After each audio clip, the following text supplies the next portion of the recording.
Hello everyone! Hello, John! Welcome to this video, where I'm going into the ancient origins of Rizz. The knowledge of Rizz started to emerge during the Bronze Age in different parts of the world. Different techniques of Rizz were known in Mesopotamia, Egypt, the Indus Valley Civilization, China, and Greece. None of this was written down, it was all folk knowledge.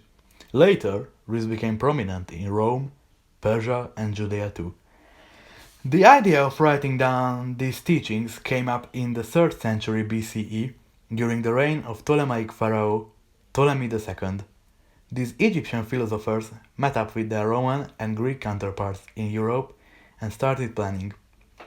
Judea was a part of the Ptolemaic kingdom, so Jewish philosophers were easily reached. They visited the Seleucid Empire and included the Persian thinkers too. Throughout this empire, they were able to visit the Maurya Empire and meet Indian philosophers. China is a bit further away from India, but these upstanding thinkers had the ability to get there and unify with the Chinese greats. The greatest philosophers sat down in Alexandria. There, they created a book that forever defined the ancient knowledge, the Great Book of Rizz. This book was written down in many pieces, so all the creators' languages. All the pieces were put into the Great Library of Alexandria, except for one in each language. The library was burned down in 48 BCE, so only those few chosen pieces stayed alive until today. The Great Book of Rizz in Latin was brought to Rome after its creation. During the Republic's times, many of the most upstanding politicians and generals owned it, including Scipio Africanus, Gaius Marius, and Julius Caesar. After Caesar's death, his adopted son Octavian inherited it.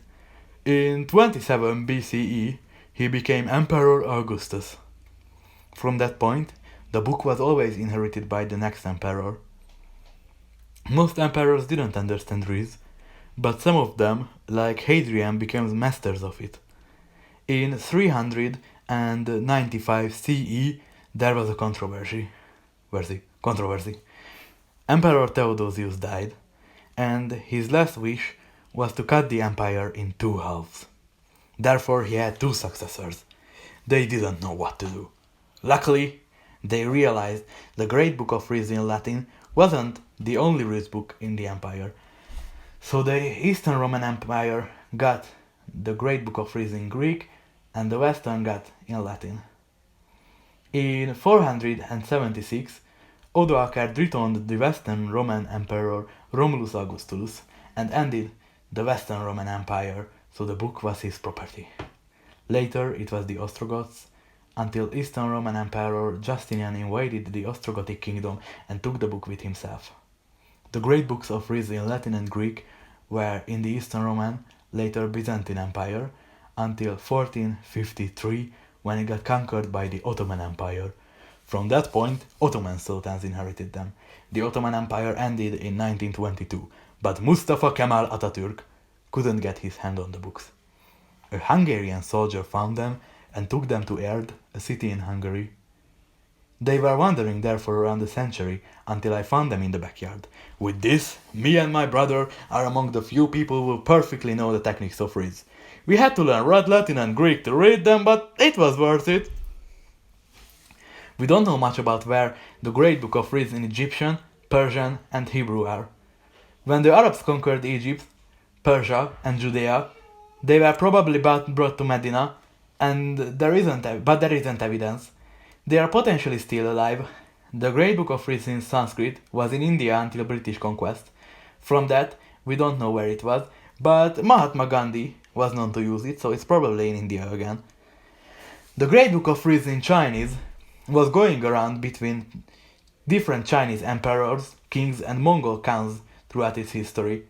When China became a republic in 1912, its location was unknown.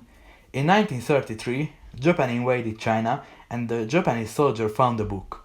He translated it, brought it home, and gave it to his daughter Himari as a present. One day, she was walking around on the campus of her school, an all-girls private school, St. Michael's. She wasn't the sharpest knife in the drawer, so she was struggling with understanding the ancient philosophical knowledge of Rizz. She was annoyed by this, so she threw it into a bush. Around 50 years later, a much more intelligent student at the school found it, so she could read all her classmates. After graduating, she decided to leave it in the bush. She found it because she knew all the Rizz from heart at that point and thought that not letting it be available for others would be unfair. Since that, it's been in the hands of several special students at the school. I hope you all enjoyed my summary of the history of the great book of Rizz and were all able to learn something new. See you all in the next video, and until then, Goodbye!